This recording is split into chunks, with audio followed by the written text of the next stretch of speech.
Welcome back to Blurred Summits, everyone. My name is Ahmad Naeem. Today I'm joined by Shehab Salem. I have known Shehab since high school, and since then he's developed a great interest in building out startups. He's a fourth year computer science student at U of C, and today we're just going to talk to him about the startup culture, what he's learned from building out these startups, and what lessons he can share with us today. So, Shihab, the first question I have for you today is you started out your startup journey with a company called Dime. Can you explain your journey with that project? Sure. So it first started off with it's kind of like my first startup project with a few of my friends, and initially it was supposed to be a fintech app. So kind of like this thing where you can track all these payments for different groups. Like say you live, you have kind of have to pay rent with your friend and kind of like split payments, or you go to movies. So a lot of kind of like fintech type of niche, and because of a lot of things like business model, we ended up kind of changing our idea to kind of move to more of a application for university campuses. So really just kind of like a social platform for the students in universities. We did actually launch in Waterloo and Western. We didn't launch in UC for some reason, but yeah, so it actually went pretty good in terms of user growth and retention. We had like probably around 2,000 plus users in the first few days. And then beyond that, we ended up wanting to use that platform to kind of provide data analytics to university systems. So like kind of like use insights from or the data points from the application and provide like insights to university decision makers so they can actually have some sort of data to make their decisions off of. And then we ended up actually selling Dime before that. We built that other product out. We sold it to a company called, they had another application called Campus Connect. So it's kind of a similar niche. So yeah, that's kind of like a rundown of Dime. Okay, perfect. Thank you. So, you prefer building these startups. What's so appealing to like this startup culture to you? And why do you prefer that over like maybe like getting an internship at a company? Like, why do you prefer one over the other? Yeah, so both of them have, great value. I have done interesting tasks. I will continue to do so, but it's more of like startups is kind of like, I'm interested in financial independence, right? So like if I'm able to kind of not rely on one job, so if I'm able to build something myself so that, down the line in the future, I'm not, my finances are not dependent on just one job. And also if I have, I've been blessed with the capabilities and skill set that I've developed over the years to build something myself. So if I have that, might as well try and actually create something of my own as opposed to just kind of working on someone else's product that I might not be too interested in. Okay. So when did this really start for you? 'Cause, like I know you're in comp sci and you've always had this interest like out of high school, but what made you want to jump ship kind of and build something out yourself? Sure. I mean, with computer science, you're always building, right? Yeah, So yeah. it's just a matter of what. And so, when you change your mindset to just building a side project no one's going to use to like something that, is solving an actual problem that users might actually want. So it really, for me, started off like, it started actually as a side project, just working with my friend because I had no experience after my first year in the summer. And then from there, just kind of changed my mindset. I've always been kind of looking for problems that I've experienced to try and solve. Okay, perfect. So you said you mentioned that you've worked with some of your friends, you worked with other people. What do you look for in other people that are that you want to have help you along your journey, like on building a startup? Because it's not an individual task, right? What are you looking for in people that you want to have help you along with this journey? Hmm. That's a good question. So yeah, I think like the people you work with is very important. Like probably one of the main reasons startups fail is also due to conflict between the team, right? So I think having the same mindset or vision. If you're both passionate about the problem, that's great because that can kind of propel you forward even if you have any problems. Also, it's very important to understand how your personalities align because a lot of times, you can have a friend, you're quite different, right? That's fine, it's great, but you're great friends. When it comes to building a startup, it's not really the same thing. You might still clash a lot, and it's not the same relationship. It's kind of like a marriage, right? It's not the same relationship as just having a friend. So understanding kind of where they come from, how they think, what points they miss, or what points you miss, will help you kind of understand how the other person will be thinking and approaching problems in the future. Okay, perfect. And also, how? let's say you're working with people that are under you, with in a startup environment. How are you trying to be the best leader that you can for those people? Yeah. So I think a leader is really supposed to define kind of a clear roadmap for in terms of attaining the goal, kind of sets a standard, right, to follow. So if you're not, kind of like picking up your slack, then well, how do you expect your others to follow you and kind of do the same thing, right? Also listening well. So like listening to people is very important. I don't mean just like I listen to what they're saying, like actually try to like understand where they're coming from, what exactly they mean, why they think this way. And also providing good feedback is very important. I think feedback is something that a lot of people struggle with. Either they're scared to give feedback or they don't know how to kind of word it correctly. This is something that comes with practice and just better understanding, better emotional intelligence. This kind of helps you provide feedback and learn how to talk to people better. Yeah, no, feedback's a huge one because, I'm someone who's like interested in graphic design. I do some of it like on a volunteer basis for some organizations and stuff. And I remember I have a friend who's been doing graphic design for a long time.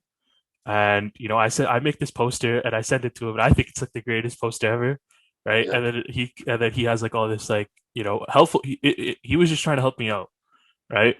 But I was expecting him to be like, "Wow, what an amazing poster!" Right?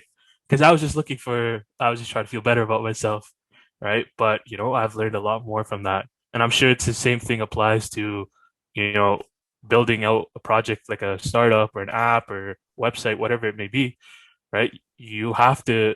A lot of people, I think, go into it. Maybe they learn a language, they think they know everything, and I think like the more you learn about it, the less you actually think you know, yeah. right? So, was there a time or a situation where you had to share feedback with someone and maybe they didn't take it the best way, and then or maybe you got some feedback? Is there like a situation maybe you can tell us about where it had to do with feedback?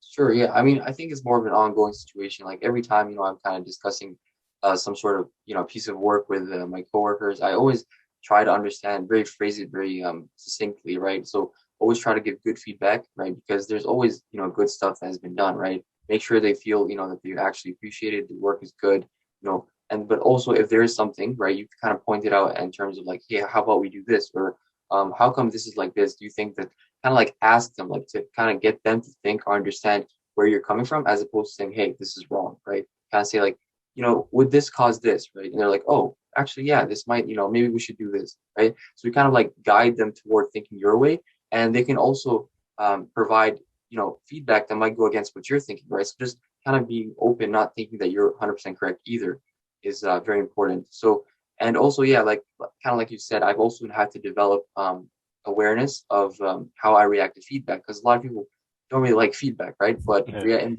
reality is that feedback is going to make you better at whatever it is. And if you're able to not kind of internalize that and think like, oh, this is affecting me personally, I'm being affected by this, it will really help you grow, right? It's very important. for sure. So you've mentioned a couple of things. You mentioned giving feedback, being open-minded, but what's something else that you're trying to work on in yourself to become a better leader? So I think like kind of going back to my other point I briefly mentioned is listening. So I kind of recently saw this, I forgot it was a tweet or video, but they're talking about like how once someone listens, right? A lot of times in startups or like just in general when you're having an argument, you have a tendency to kind of like form an argument while you're listening, right? So like let's say I tell you a point and then like you're arguing a point. I'm like in my head, I'm like, wait, no, but this doesn't make sense. It's like this. It's like you're kind of arguing before you even like start talking again. And that really affects your ability to actually listen because if like you're not actually like internalizing what they're saying, you're not actually listening or formulating their opinion, you're still arguing your own opinion, right? So understanding how to listen and like actually listen to people is very important, I think. And as a leader, it's extremely important because you have to actually take into account what everyone else thinks and has to say, right? Okay, perfect. So what are some things, you've been doing it for a while, for a few years now, help working with teams, building out these apps. What's something that you know now that you wish you knew earlier on when you started? Okay. So something that's very important is don't just work on something because it might be a good idea, right? This is something I've realized as well. Um, it should be a problem that ideally, you've actually had a connection to. So, startup is not the same thing as working 9 to 5, right? Because you actually have to go, above and beyond, actually build this out. So you have to be personally invested in solving the problem. If it's a problem that you say, okay, I know other people might have it, I don't really care too much about it, but you know what, let's try it out. It might work, right? It might work fine, but the level of kind of commitment and motivation that you have to solving that problem or finding out a great solution is not the same. So I think being kind of personally invested, having this problem that you've experienced personally, really kind of like make the difference in terms of like motivating you, keeping you on track to kind of solving that problem. Another thing is like being wary of like who you start a startup with. Like I said before, it's not the same. Like, oh, it's my friend. I've known him for years. Yeah, sure. Let's just start it up. No, like you have to actually understand, how they think and whether you'd actually be aligned to work together. So that honestly, it will require a few like, kind of like you'll try out, it might not work, and just learn from your mistakes, right? Yeah. Um, so what is one of your failures in the past? I know you've mentioned not working well with teams, but what's something else that is a failure in the past, and what did you learn from it? Okay, so I guess like kind of I I left a startup not because there was a startup I was working on like a year ago or so, and I had left it because the kind of like my previous point, it was not something I was too interested in. Hmm. Um, so like we had worked on this product, and at that time I was like kind of like, okay, yeah, that's pretty interesting. And then we want to kind of move into another product, and I was like, okay, yeah, this is not something I'm really interested in. I actually like the team a lot. Actually, like these were the people that I built Dime with, or some of them, and so we had that connection, that relationship, that cohesiveness. But I thought that at this point in my time, I do not think it's worthwhile to work on something that I was really not interested in at all, just for the sake of kind of building it out, right? Hmm. So I guess I learned from that somewhat. Yeah, yeah. Yeah, no, it's also double-sided too, right? When you're working on something that you're not passionate about, it's actually unfair to the people that you're building it for, right? Because you won't have their problems at heart, you won't have their experiences at heart exactly, right? So, um, you have to kind of, first of all, it's not fair to yourself, but you also have to understand it's not fair to the people that you're building it out for, right? So here I have another question for you. What advice would you give to someone who is interested in building out a startup?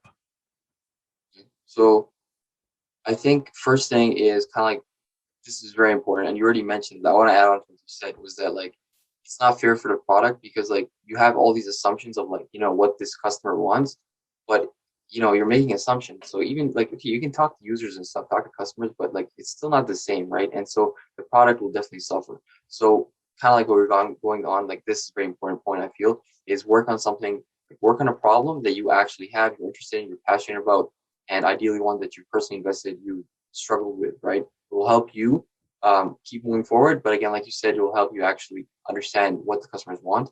Second thing would be to validate first. So a lot of times people have a great idea they think in their head, they're like, oh, this is amazing. Why would no one like everyone's gonna want this, and then like they realize that actually no, they're just building it. They think it's great, right? So validation is extremely important. A lot of times people struggle with this. You should talk to customers, talk to your target customers, be like, yo, what do you think?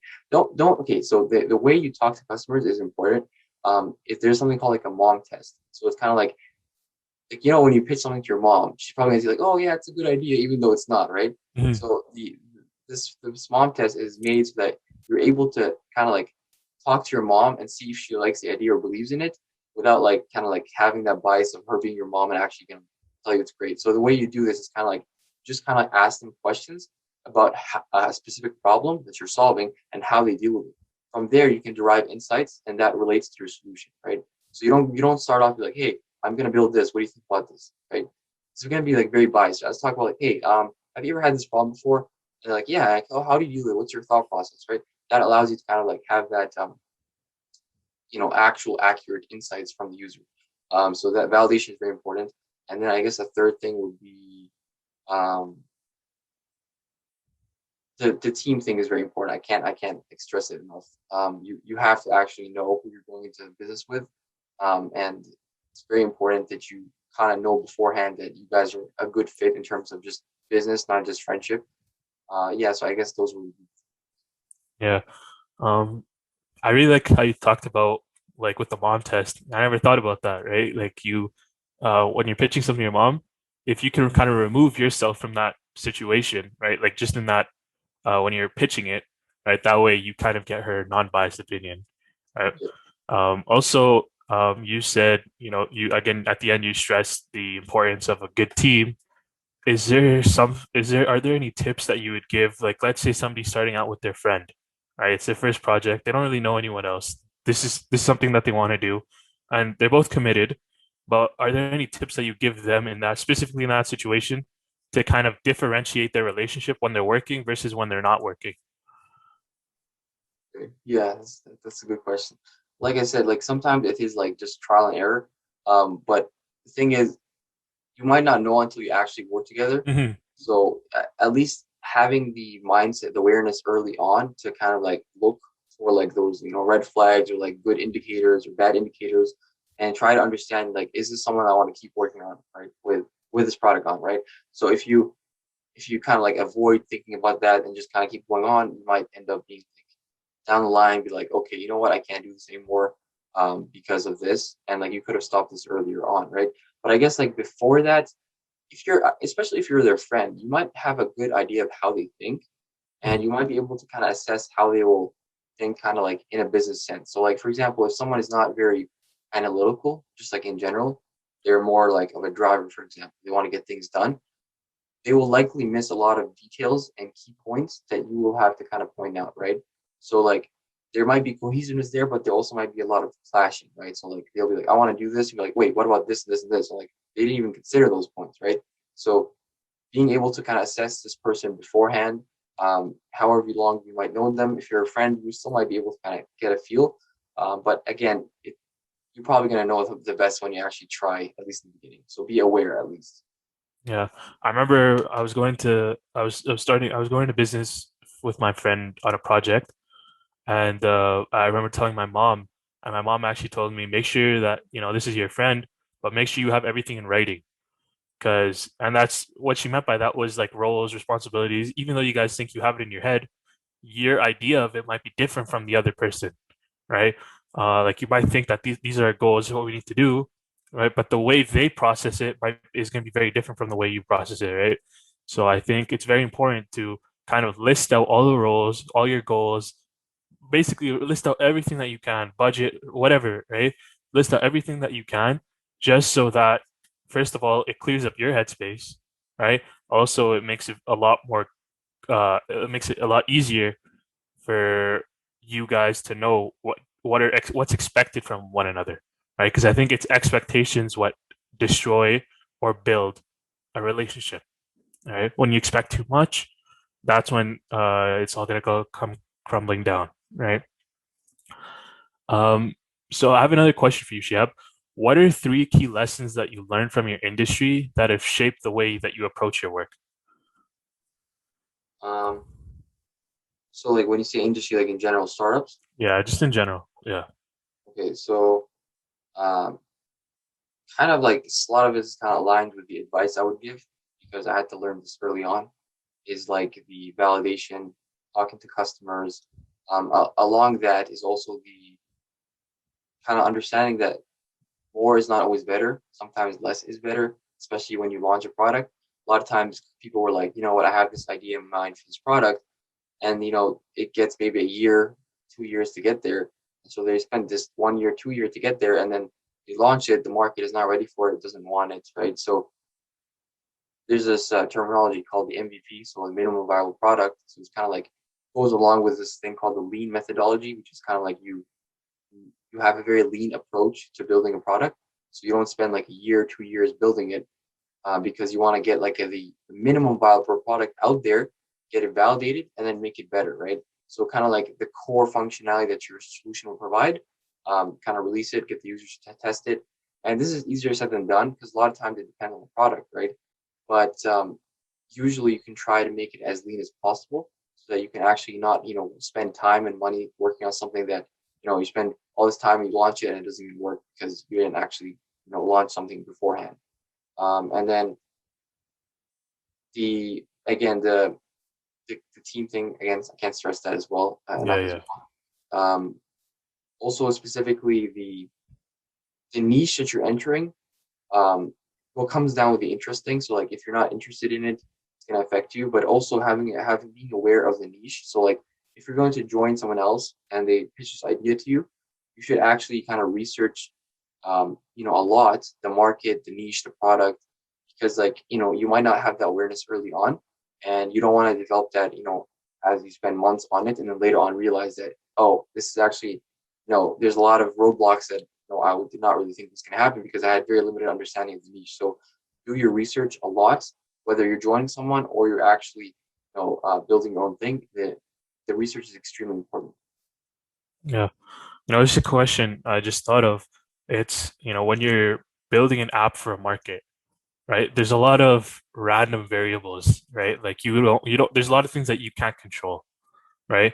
For example, you can't control who's going to see, uh, like you can't hit your demographic exactly like the way that you have it in your mind, right? So what are like some ways that a person can, and this is a very, like, a very general question, kind of reduce those random variables for Okay, themselves? yeah, Yeah.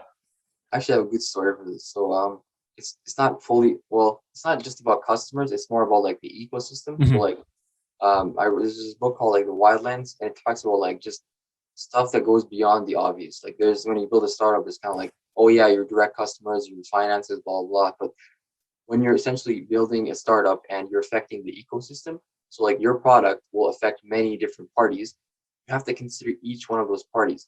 So a good example of this, there was this invention. It was like a tire. When it becomes flat, it continues running for like maybe 80 kilometers or something. So it was a pretty cool invention, right? And this was like in the 1900s. So they essentially had this idea. The customers were like, yeah, like we really wanted this. The manufacturers, like of the cars, were like, yeah, we'll build this. Like we'll work together and build this. And then like even like the dealers, the ones that were going to actually sell this, like add on to the car when they sell it, they're like willing to do that. So everything was going great. They spent this like year, they spent a lot of time like actually building this out. And then, when they build it out, they realized like this, they had to like really just adapt their company. They were more of like a tire company. They had to adapt to like building their technology, making it better. Like they even stepped out of their role. So at the end of the day, they launched it, they built it, it was working good, but they did not really consider too much the repair shops, right? So the repair shops are obviously an integral part of this ecosystem. But in their mind, they're like, okay, yeah, I think they'll just, because the repair shops had mentioned that they would actually, be okay to actually fix this and like be okay to like, fix cars that had this problem. But the repair shops, how they operate is they operate because they think that, if a large percentage of the customers that are coming in have this tire, then they're going to actually, develop the skill set, the time. You have to get the tools to actually fix this new type of tire and technology, right? But because the customers, like there's only a trickle of the ocean, right? Like it's just a trickle of in the ocean of like how many customers actually have this tire. So the repair shops did not think that it was actually an important enough investment to actually you know build the technology, or sorry, like train their workers and get the tools to actually fix this.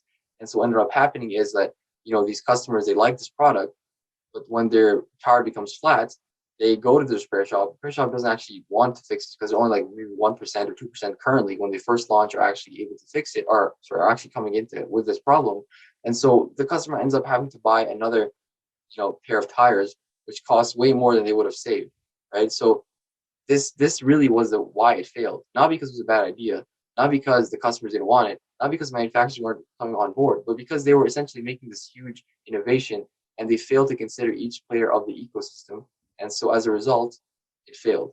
So understanding, if you're making a big change, big innovation, looking at each player your product would affect, even if it's not directly, people that you need for us to succeed, right? This might not be as clear because like this huge company that was very innovative, very smart, had amazing, talented people, they failed to like emphasize how important the repair shops were, right? So having that awareness is kind of like the best you can do is try to consider all parties. Stuff might still go wrong, but at least you kind of consider all parties and you set yourself on a path to better succeed.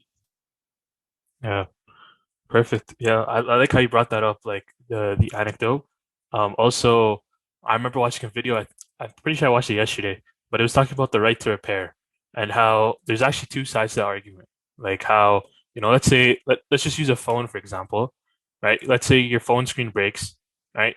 To the consumer, they think they should just get another screen, right? Because the screen broke, right? They think, and honestly, it's not that hard of a thing to think about, right? But maybe the company you bought it from doesn't have that network set out yet, right? Like there's companies like Apple who have, stores across the world, right? But then like if you're dealing with a smaller company, it's actually it's more expensive for them to get you that screen replacement than it is for you to actually buy a new device, right? And that's why, people get stuck with all these like limited time warranties and having to pay extra, right? Like people get frustrated, but you also need to understand on the business side of things, it's a lot more expensive for them to actually, like it's better for them to just send you a phone, right? So kind of understanding the two sides. I wanted to ask you a question and make this more related to startups. When you launch an app, did you actually ever have to deal with releasing a beta and then having to deal with customer feedback? And what was kind of like the process with dealing with all this customer feedback? Yeah, so that's very important, very good point brought up. Like I said, this goes along with your lean startup methodology. You shouldn't launch like your idea of the product 10 years from now, right? So naturally, you should have a beta, and so the beta's purpose is to kind of like get a feel for how customers like it, find any bugs, kind of like get more of their feedback of future problems that they want solved, right? So in terms of like how to react to that feedback, really just understand again, like this is kind of relates to personal feedback. Obviously, don't take it personal. You're trying to Mhm. make this better for customers. Also, being able to kind of like distinguish, obviously there's going to be comments that are not great, but you have to understand, well, not necessarily. There might be comments that are not great, but you have to understand why they're just like, what is the problem that is making them say these things. Like, they might not be very direct of like, what is the problem? They might just say like, oh yeah, I don't like this. So you might want to like actually like understand, talk to them, appreciate the fact that they're, on your application giving you feedback and trying to make the most of it. Also, don't actually ask them for features, right? So you don't want to say like, what is the next feature you want fixed?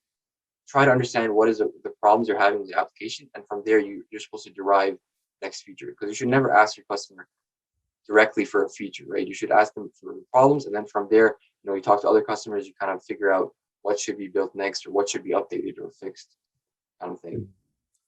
Perfect. Personally, I think game developers have the thickest skin in the industry. Oh man, I don't know how they deal with all like the hate, man. Like it's you have to have such thick skin to, right? Because like there's some people it's just literally their job. Like the reason why they have a platform is just to hate on like the next game that comes out, right? So yeah, it's definitely a much bigger deal for some people in the industry than others. Um, you know, we're coming to closer towards the ends of the interview, and at the end of each interview, we like to ask two questions with each guest. Okay, so the first question is, what is one skill that you want to develop within yourself in the coming year? Mhm. I think like for me, the awareness and like so the communication aspect, I really like the idea of, so being an analytical person, it's very easy to kind of like argue a lot, right? So I want to again like focus on being able to listen effectively, kind of what I talked about before. Like when you're arguing with someone, don't formulate arguments while you're listening. Really try to step out of your opinion, your mind, like your approach, and consider what they're saying. I think that will really help your relationships with others, but also help you personally, get more, more calm, more understanding, more empathetic, right? So I think that is something I want to work on a lot. And I will continuously be working on this, when I talk to people, when I work with teams. But I think this is something that's very important and will help me in the future. Okay, perfect. And this last question kind of relates back to our name, Blurred Summits. So, a person, they go on a hike, right? There's things that they take with them. They take their water, they take their snacks, right? Now, imagine, this hike is now your life, right? You're going on this journey of your life. What do you think are three characteristics, especially for you, that you need to have to succeed in basically on this hike or in life? Okay, that's a good question. Yeah. So, okay, I'll work with you guys on this analogy. So, don't climb the wrong hill or the Okay. wrong right mountain. So, it's kind of like my going back to the previous point, which is like pick something you actually have like a personal connection with, a problem you want solved, right? You can climb the hill and get to the top, but it might not be enjoyable. You might hate it, right? So, is it worth it? You got to the top, but you hated the entire journey.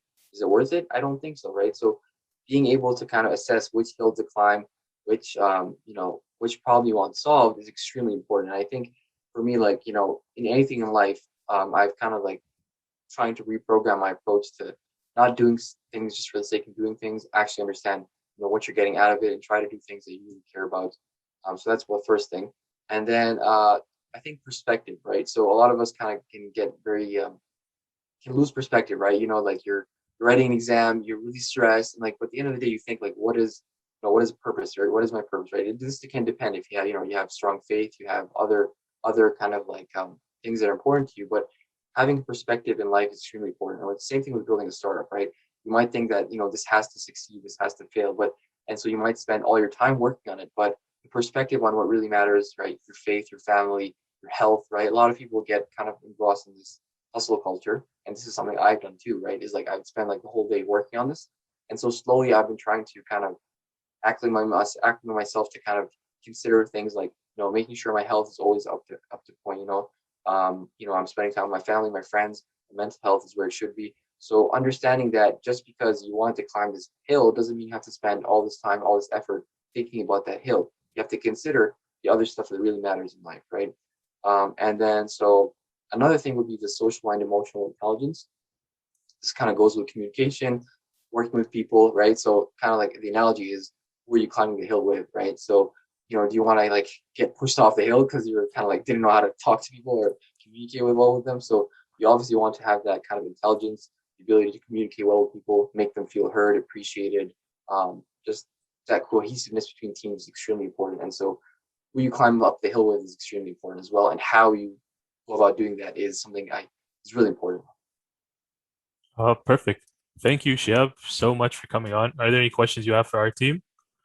No, but like, thank you so much for setting this up. It was a great time, and look forward to watching more of you guys' videos. All right, perfect. Thank you. All right, thank you guys so much for tuning in. You can catch the full video podcast on YouTube, and you can catch the full audio podcast essentially on all audio podcasting platforms. Thank you so much, and we'll see you guys next time.